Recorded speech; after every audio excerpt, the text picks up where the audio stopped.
This here is the all-new generation of the Mazda CX-5, and you need to watch this review for 3 special reasons. First of all, it's one of the rare vehicles, rare SUVs in the compact segment, which is still affordable actually, price-wise. Second reason is there are very interesting changes. Some changes, they are most obvious, really good, but there will also be stuff to discuss, I can promise you. And the third reason is, due to the increase in length, is this one also somewhat a replacement of the Mazda CX-60, or let's say the more clever choice? We're going to find out all about that. I'm Thomas, this is Autogefühl in 4K, full screen, full length. Let's go with the new face of the CX-5. And here a stronger front grille, even more upright here in this area, so they want to make it even stronger, not only in the look, it's also a little bit wider, a little bit higher, and soon also coming to the length. Optional matrix LED, you can also see it with this vehicle here. This is the daytime running light and also where the turning indicators will appear. The famous Soul red crystal color at Mazda, a very strong red color. I think it always looks pretty beautiful, and yeah, I'm not that shiny with my shirt, but that's closest it can get actually. Length is the most important aspect now at 4 meters 69 or 185 inches. And that is actually 12 centimeters or 5 inches longer than the predecessor. Yeah, and the thing is, wait a minute, the CX-60, the larger SUV, is now only 5.5 centimeters longer than this one. So lengthwise, they're coming really close. Big difference, the CX-60 and 70, 80, 90, they have the longitudinal engine then when they have the 6-cylinder in there. This one does not come with 6-cylinder, and they have the transverse engine mount, so it's a very different platform. But the space on the interior, that could be very interesting in the comparison very soon. 17 or 19-inch wheels, these are the larger 19-inch wheels. It's also the top trim Homura, it's called, with black wheels. Also here painted black wheel arches around. That looks pretty classy, but in the side profile it stays true to its original concept, so you can really see, yeah, that's still a CX-5, more an evolutionary change. And yes, the chassis has become longer, but it's called all new generation, but it's not that they would have started from scratch and threw away the old model. You know what I mean? Like from this evolutionary standpoint. In the rear, more horizontally drawn tail lamps. They also introduce a new Mazda design language where they have more lettering, for example. Instead of logos, the logo will be more two-dimensional. We'll also see that on the interior very soon. But design was in the rear closer to a CX-60, 70, 80 or 90 definitely. And I can tell you the trunk measurement today will be especially interesting. There is a front-wheel drive model or optional all-wheel drive. This is also the all-wheel drive model, also says here AWD. And the acceleration figure is 10.5 or 10.9 seconds. In this case, the all-wheel drive model is actually slower. And let's take a look under the hood. There we go. Because here it always comes with a 2.5 liter 4-cylinder engine, naturally aspirated, 24-volt MHEV system, so you have some recuperation moments possible. Cylinder on demand, so a lot of technologies inside. This is just the battery charger here for the studio, and there it is. Yeah, still a lot of space, but of course the shorter front hood in comparison to the big platform model. This one here makes 141 horsepower, at least here for the EU version. In that product cycle, also coming up, will be some versions that will be a little bit more powerful because, yeah, looking at that acceleration figure, which are between 10 and 11 seconds, that's not the quickest one, of course. So that's one thing you have to bear in mind. Yes, you will pay less money, way less money than for a CX-60, for example, but it won't be the quickest in acceleration. But what I always loved about the CX-5 is its driving agility. You know, when you're just driving into the corners.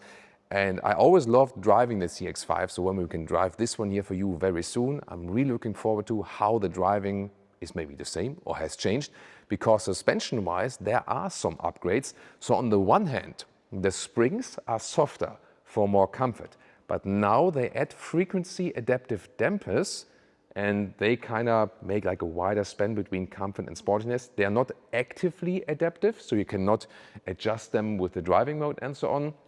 But still they react on depending on the situation, and they even out the effect that although the springs are softer, the ride's not supposed to be more wobbly or something. So giving you more comfort, but still remaining the sportiness. If this is going to work, we will find out for you very soon. But I'm really looking forward to drive it very much, because honestly, CX-60, 70, 80, 90, they are cool, like with physical dials and so on, the long hoods, 6 cylinders and so on.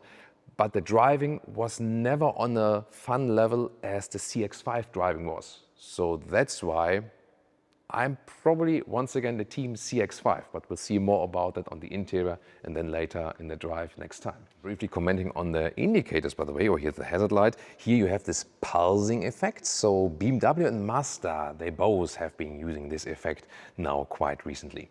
In the rear, however, I think, well, it looks quite cool, but it's really tiny. For my taste, too small for like a turning indicator. Or what do you think? Heading towards the interior with this key fob, yeah, that's nothing special, but it's the same also in the bigger SUVs. Then door closing sounds, pretty solid. In the rear, also solid. And you know that Toyota and Mazda, especially, they have sometimes the thing that when you let the door handle snatch, sometimes by mistake or something, it sounds a little bit like echo hole, like there's a big hole or something. But here, seems they worked on that. Maybe Mazda has watched the autography reviews as for that. Interesting. So that's a lovely improvement indeed that I especially cherish. Maybe some say, this car enthusiast, nerd, whatever, you know, but these are the things I do care about. Then interior of the door, this looks soft and it looks structured. And it kind of is, but it doesn't feel soft. So it looks soft, but it's not. And this is an interesting way to save money, but at the same time, it looks nice. And as long as you don't touch it, it's actually fine. Interesting concept. And then here it's soft enough then for your elbow. That's a really important thing then. Here the window levers are a little bit smaller, but I mean, they work. And therefore, gotta say that these days. And then hard plastic at the inside of the doors. But I mean, it's not the worst material finish here on the inside, so that's actually looking better than just the very plain stuff, so that's fine. Completely new steering wheel, also without the logo, but with the lettering. And now, yeah, hashtag capacitive BS buttons. Oh no, come on guys, really? I mean, the steering wheel looks good. You also have some kind of feedback, but it's one button design. Right side for the cruise control, for example. Yeah, and that's the thing. I mean, I really love the CX-5 also in the predecessor, and there will be even more cool things coming up. But you see, there are also some pros and cons with this vehicle. Seats, the base trim levels, like low and mid-trim, are fabric seats. They are the most breathable ones then. And then the exclusive line, there you can get black or mixed black-white color-ish, high-grade leatherette. Looking forward to see that. In the Homura trim, highest trim, however, sadly, only animal skin available. But we can test soon more different trim versions for you, hopefully, when you can also drive the car and keep you updated on that. Here in the front, this is the version with the panoramic roof. Soon more to that. 1.89 meters, 6'2". Yeah, there's still some headroom left, that's fine. And the steering wheel can also be moved up and down, in and out. So the form, you know, and how it like promises the driving is good again. The CX-5 has always been like a driver's car, a driver's SUV actually, and this cockpit still is conveying that, like from the whole driving position at least. Welcome to this new cockpit with a lot of pros and cons indeed. So first of all, it is cleaned up, so a very clean look, yes. Here, by the way, this is not soft touch. I'm looking forward if it will be different in the final trim, but it looks cool indeed. This is then here soft touch on the top dashboard, for example. Automatic gearbox will be standard even in Europe for all models now. In the front we have adaptive cup holders, so not in the back but in the front, but I think that should be enough, I hope. Then here's also soft for your elbow, split opening, underneath 2 USB-C chargers and some space. And then of course the most obvious thing here with the central screen. This is only in the high trim Homura here, at least on the German market. Maybe it will be different from market to market. 15.6 inch, so almost 16 inch. In the other trim levels, you would have 12.6, so almost 13 inch, so a little bit smaller screen, which is also fine and enough, definitely. You will have Google Maps integration natively, Google built in. This is the biggest change, so it will be quicker. This is a pre-version now, so I can't do anything here. The change in temperature, I can show you that, but just to tell you, it will also have the Gemini assistant. So you can talk to the car with the, like good voice recognition and so on that we can expect, and also a quicker infotainment system.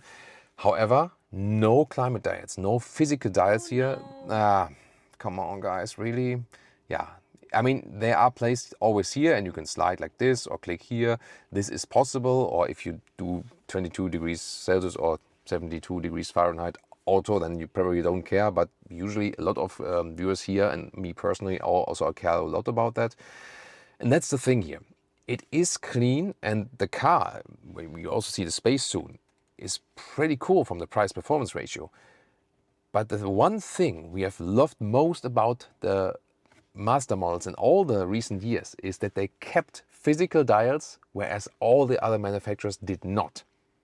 And now they're doing the same. That's the one thing I really do not like.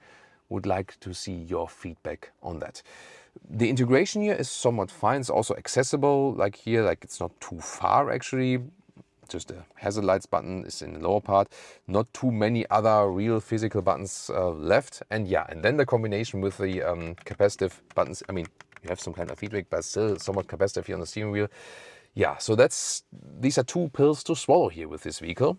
Glove box, by the way, here falls down smoothly, so that's also nicely dampened. That's fine. Yeah, and then let's take a look here at the digital instruments, and there's also a head-up display. And this is the driver POV, and there you can see new digital instruments here. They are clear to read. Speed in the lower left here, for example. You can also change the views a little bit like this. You can see also I'll put the speed in the middle, for example. So that's cool, and they're also like really deep in there. You can also see them even if there's glare from the outside. And then this is here a quick look at the head-up display. Now to the rear seats. First of all, super interesting. Look at that, the rear door. It almost opens 90 degrees. That's really good for putting child seats in and out, for example. And of course for the normal entry into the vehicle in the rear. Here it looks structured, but it's rather hard. But I mean, at least it looks structured. So the look is actually nice, but it pretends to be something that it isn't. But I think at least it looks better than just plain like plastic like it is here in the lower part, for example. And then here, ISOFIX at the outside each. And you can also get a cargo position here to make the seat more upright. Or if you prefer driving like this, then you have like a little bit more trunk length, but only in the height there.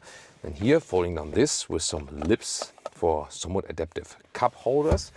And then you have two USB-C chargers in the lower part, and also seat heating if the car would be properly powered for the outside seats here in the rear. And this the seat is I am driving as a tall person, and you see here I still have legroom left.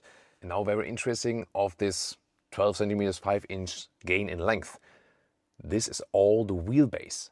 However, from that wheelbase, half of that, 6 centimeters or like 2.5 inches, went into more legroom, and the rest then maybe a little bit trunk and maybe a little bit somewhere there. So it's not all of the wheelbase gain that goes into the legroom, which sometimes happens, but at least more than enough. And I have more legroom here than in a CX-60, honestly. So that is a good space in here for the family, and also with the headroom with 189/602. This one here being the optional panoramic roof. You can see it has also a full shade, and you can also really open that. Yeah, very spacious, rather upright seating position. So good comfort for the family and enough space, definitely. Here we go. Yeah, the mechanism is kind of loud, but there you can see that it really opens, not too wide. So that's like just like this is the opening of the. I mean, yeah, if it's really that useful, maybe not, but at least some fresh air if you like it. And then, yeah, these electric motors for that are really loud actually. There's the full shade then, so at least that is available. But it's an option, so you can also go for a fixed roof if you want to keep the interior as cooled as possible. Towing, by the way, is at 2 tons here for this CX-5 version, and we might expect in the US, for example, more powerful versions for that engine once again, since it was the same case also in the previous generation. We'll keep you updated on that as soon as we know. Then here to the trunk or the boot, 580 liters, that's 60 liters more than the predecessor, and if you go for the total volume, it's even more than the predecessor. And this one even has 10 liters more of the boot capacity than the CX-60. That's interesting. There's a cover on the top. Then here, this one also fits in vertically, 1 meter or 40 inches easily in width. The normal length is here now at, yes, also almost 1 meter or 40 inches, like a little bit less, but really good. Then underneath here, some more space. In this case, then they put the Bose subwoofer in there. You can also remove this party completely. And the cool thing is, first of all, good height.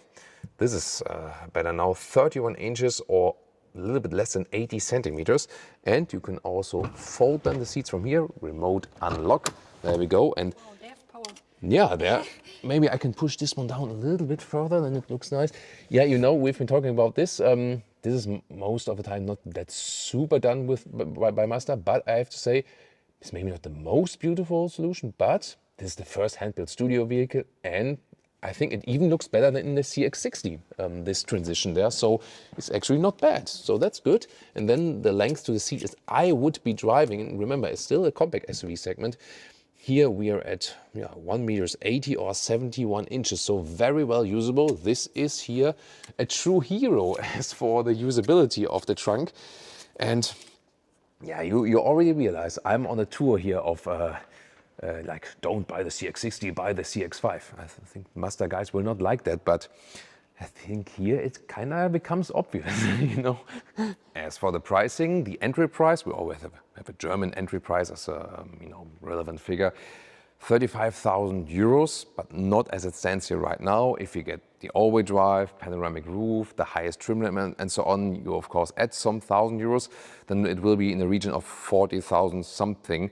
But still, in comparison to other SUVs on the market in that segment here, and considering that it has gained in length, it's still a relatively affordable price. And that is also the reason why the CX-5 has been so successful and why people love it so much, because it offers a lot, considering you don't pay so much for it yet. And then, of course, you can think about, yeah, maybe it's a little bit higher in the prices, but you get the automatic gearbox as standard now, always, for example, like that. Yeah, the engine is, in comparison to other engines that are offered on the market, maybe you can even say sluggish in the acceleration. However, naturally aspirated engine also gives you a special linear driving feeling, which I also like very much. We've seen recently in the CX-30 or in the Mazda 3 episodes, for example, which are using the same engine, by the way, but not on the very same platform. And yeah, as I said earlier, I'm really looking forward to drive this one again, because I'm really expecting that this one, I mean, it's not like a successor or something of a CX-60, because they will run parallel and they want to get more money from CX-60 customers, and if they want to have the 6-cylinder and better acceleration and so on. But if you think about it, this one here has more rear legroom than the CX-60, or even than the other bigger models, more trunk, and it will probably, I'm already quite certain of that, drive better. Then I really have to say, from the initial questions, yes, to me, the CX-5 does make more sense, but when we drive it, we can find out more about that for you. And now check out our other most recent Mazda reviews.